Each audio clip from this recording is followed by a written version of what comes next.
आज या प्रेसला स्वागत करतो।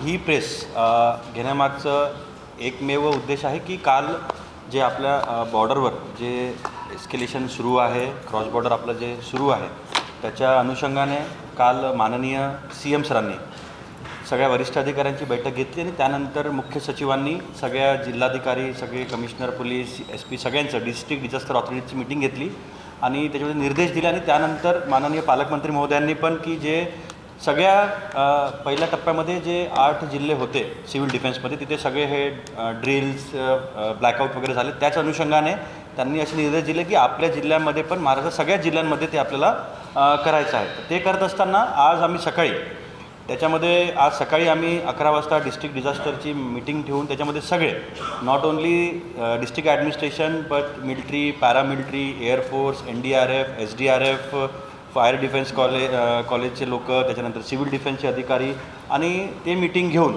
जसं एखादी नॅचरल डिझास्टर येत असतं त्याच प्रकारे हे उद्या जर काही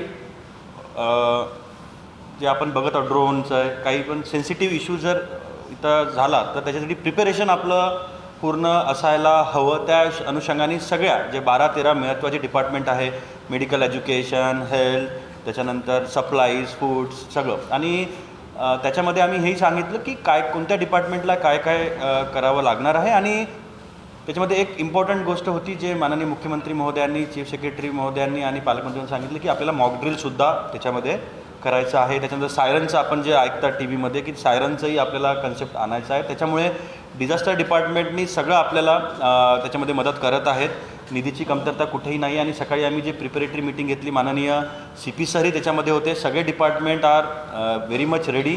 आणि आम्ही जे आता CP सर डिटेलमध्ये आपल्याला सांगणार त्याच्यामध्ये मॉकड्रिलचं, तर मॉकड्रिलची पण आमची तयारी आहे। आणि आमचं मॉकड्रिल करत असताना मॉकड्रिलमुळे पॅनिक न होणे हे सगळ्यात महत्त्वाचं आहे। त्याच्यामुळे आम्ही जे गव्हर्नमेंट ऑफ इंडियाकडून जे अवेअरनेसचे व्हिडिओ आले की सायरन केल्यावर काय करायला पाहिजे, जेव्हा डिस्ट्रिक्ट कंट्रोल रूममध्ये म्हटलं की लाईट्स बंद करा तर काय केलं पाहिजे, त्याचे एक व्हिडिओज 1.5 मिनिटाचे गव्हर्नमेंट ऑफ इंडियाने बनवलेले आहे, ते हिंदी आणि इंग्लिशमध्ये आहे। तेही आम्ही सगळ्यांना सकाळी सर्क्युलेट केले मीडियाच्या माध्यमातून, सगळ्यांना नागरिकांकडे जाऊ द्या, जेणेकरून जेव्हा CP सर आणि आम्ही सांगू की या कॉलनीमध्ये, या एरियामध्ये आम्ही मॉकड्रिल घेणार आहे, तर तिथे लोकांना माहीत असलं पाहिजे की कलेक्टर सरांनी किंवा CP सरांनी एक गोष्ट सांगितल्यावर आम्हाला काय करायचं आहे। जर सायरन वाजल्यावर तुम्हाला टेबल खाली जायचं आहे, आपण बेड खाली जातो, भिंतीला साईडला उभं राहतो, जे डायरेक्शन्स आहेत ते लोकांना माहीत झालं पाहिजे। ते छोटे व्हिडिओज आहेत ते आम्ही ऑलरेडी मी सांगितलं आहे की डिझास्टर डिपार्टमेंटच्या मार्फत की ते मीडियाला द्या, जे आपलं ऑडिओ व्हिज्युअल वॉल्स लागलेले आहे त्याच्यावर करा, मूवी थिएटरमध्ये चालवा, त्याच्यानंतर तुमचे रेडिओ जिंगलवर तुम्ही चालवा, आणि सगळ्या झोन ऑफिसेस आणि आमच्या तलाठ्यापासून ग्रामीण आणि शहरी सगळीकडे आम्ही अवेअरनेस करणार आहे। त्यामुळे आपल्याकडे भिजण्याची काहीच गरज नाही आहे, परंतु वी थिंक की आपली प्रिपरेशन राहिली तर काही कुठे वाया जात नाही, त्यामुळे आमची प्रिपरेशन पूर्ण स्तरावर आहे। आता मी CP सरांना विनंती करतो की त्यांनी ते आपलं मॉक ड्रिल, त्याच्यानंतर सायरनच्या बाबतीवर ते आपल्याला मार्गदर्शन करेल। धन्यवाद। जसे जिल्हाधिकारी महोदयांनी सांगितलं की काय आपली तयारी आहे, आज सकाळची जी आमची मीटिंग होती फार महत्त्वपूर्ण मीटिंग होती, त्या मीटिंगमध्ये प्रेझेंटेशन दाखवली, सिव्हिल डिफेन्सचे अधिकारी होते त्यांनी, आणि ते कसे आपली पुढची कारवाई राहणार आहे ते आम्ही सगळ्या सकाळी डिस्कस केलेलं आहे। आणि सगळे जे डिपार्टमेंट्स आहे त्यांचे कोण नोडल ऑफिसर आहे, त्यांची लिस्ट असो किंवा हॉस्पिटल्स, ही सगळी आता मी रिपीट करत नाही, परंतु हे सगळी आमची चर्चा विस्तृत याची झालेली आहे। त्याशिवाय जर आता पुढचे जे 2 मुद्दे आहे ते आहे आपले मॉक ड्रिल्सचे, आणि त्याच्यानंतर म्हणजे कसे करायचे आहे, कोणते डिपार्टमेंटनी काय करायचे आहे, काय रिस्पॉन्स राहणार आहे, म्हणजे आपला प्रिपरेशन, मग रिहर्सल आणि मग ब्रीफिंग वगैरे, आणि नंतर डीब्रीफिंग, हे सगळं त्याच्यात असणार आहे। मग ही जी आहे जास्तीत जास्त लोकांपर्यंत आपण कसे जे फॉर्मॅलिटीज आहे त्याची काय करायचे ते कसे पोहोचतील यासाठी आमची चर्चा झालेली आहे। सोशल मीडियावरही आमची वॉच आहे की सोशल मीडियावर जे र्युमर्स पसरवतात लोक, ते फार स्ट्रिक्टली आम्ही घेतो आहे।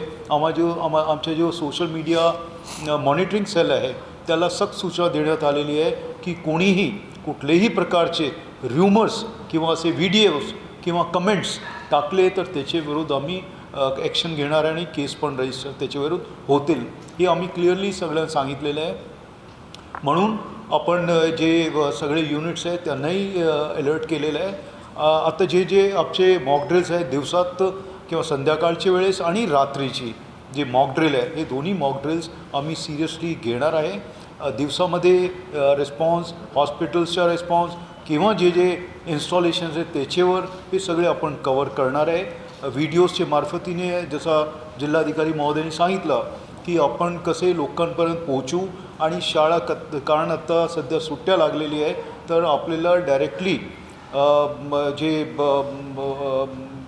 सोशल मीडियाच्या मार्फतीने किंवा आपले मार्फतीने आपण त्याच्यापर्यंत पोहोचायचं आहे. रात्रीची वेळ ज्यावेळेस आपण नाईटच्या ब्लॅकआउटच्या ज्यावेळेस घेणार आहे त्याच्यात कसे लाईट ऑफ करायचे आहे, कसे कर्टन्स वगैरे लावायचे आहे, कसे आतमध्ये लाईट्स ऑफ करायचे आहे आणि याचे पुढे जे हॉस्पिटल्स आहेत त्यांचा वेगळा एक SOP असतो तेही आम्ही सगळ्यांना सांगितलेलं आहे. तर ह्याप्रमाणे आपली तयारी राहील. सायरन्सबद्दल जे आहे सायरनचा फार मोठा रोल राहणार आहे. म्हणजे सायरन वाजलं तर आपल्याला काय करायचं आहे तर तोही आपण सर्वांना त्याची एक SOP सारखा किंवा तुमचे मार्फतीने सायरन जर वाजला ते आपली ॲक्टिव्हिटी काय राहिली पाहिजे याच्यावर आम्ही सर्वांना सांगणार आहे.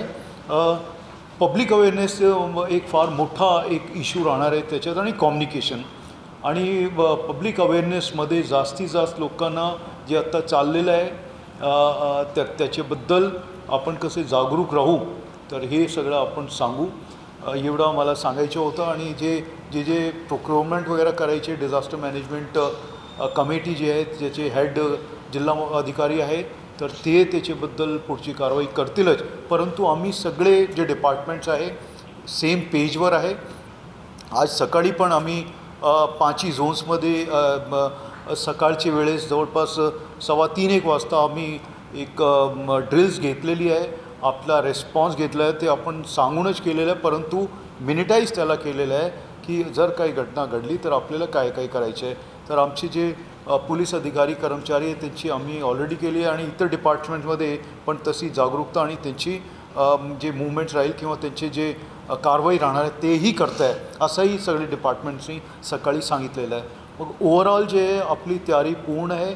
असेन्शियल कमोडिटीजबद्दल पण सांगण्यात आलं की काय काय असेन्शियल कमोडिटीज कमी होतील का, असा होता का, ते हे जे याच्याबद्दलही क्लॅरिटी आहे की कुठल्याही प्रकारच्या असा नाही आहे.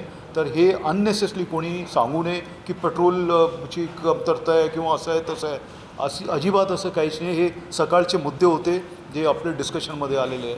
पण हे सगळे असं एक क्लॅरिटी आहे आम्हाला सगळ्यांना आणि तुमच्या मार्फतीने आम्ही सगळ्यांपर्यंत पोहोचायचे आहे एवढं आम्हाला सांगायचं होतं.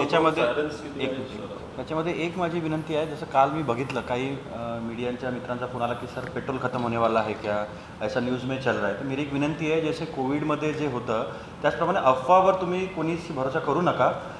काही पण असेल न्यूज तर मी ऑलरेडी आमच्या DIOना सांगितलं आहे, कॉर्पोरेशनमधल्या PROना सांगितलं आहे की हम ऑफिशियली जर मला वाटलं की प्रत्येक अर्ध्या तासाला द्यायची आहे प्रेस तर मी अर्ध्या तासाला मी प्रेस नोट देईन.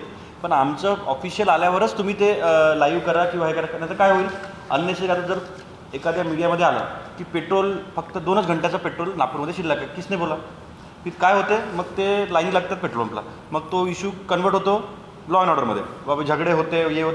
तर माझी विनंती आहे की असं काहीच नाही आहे. तुम्हालाही ते बघत असाल तुम्ही की बऱ्या नागपूरमध्ये कसलाच विषय नाही परंतु आपण प्रिपेरेटरी करत आहोत. कारण होप फॉर द बेस्ट आणि प्रिपेअर फॉर द वर्स्ट जे आपण म्हणत असतो काहीच होणार नाही परंतु तरी आम्ही प्रिपरेशन आम्ही करत आहोत. त्यामुळे ऑलरेडी मी सकाळी माझ्या DIO साहेबांना केलेलं आहे की कस्ट आणि DDMOंना की जरूरत पडली तर प्रत्येक अर्ध्या तासाला आम्ही तुम्हाला प्रेस देऊ. व्हॉट्सअपवर तुम्हाला ब्रॉडकास्ट ग्रुप आहेच तर आम्ही तो फटाफट तुम्हाला देऊ. परंतु कोणत्याही तुम्हाला लाईव्ह करायचं आहे किंवा प्रेसमध्ये छापायचं आहे 2 मिनटं किंवा मी नाही उचलला मी मेसेज करतो. तुम्हाला माहिती आहे की नाही उचलला तर मला मेसेज करतो मी रिटर्न तुम्हाला 2 मिनटामध्ये मेसेजचा रिप्लाय करतो. त्यामुळे विनंती आहे की अफवामुळे पॅनिक सिच्युएशन क्रिएट आणि पॅनिकमुळे न होणारा घटना नको घटायला. त्यामुळे एकच माझी विनंती आहे की there should be free flow of message but that should be based on facts and truth. Thank you. एक मुद्दा एक जे आहे ना व्हॉलंटियर्स NSSचे असतील किंवा हे जे आहे त्यांची पण लिस्टिंग आपण करतो आहे.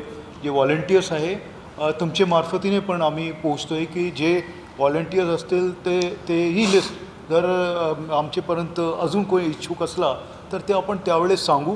परंतु NSS असतील किंवा NCCचे असतील, होमगार्ड्स असतील, होमगार्ड्सही आम्हाला 1000 होमगार्ड्स आता मिळालेले आहेत, तेही याच्यात आपले सोबत काम करणार आहे, हेही मला सांगायचे होतं.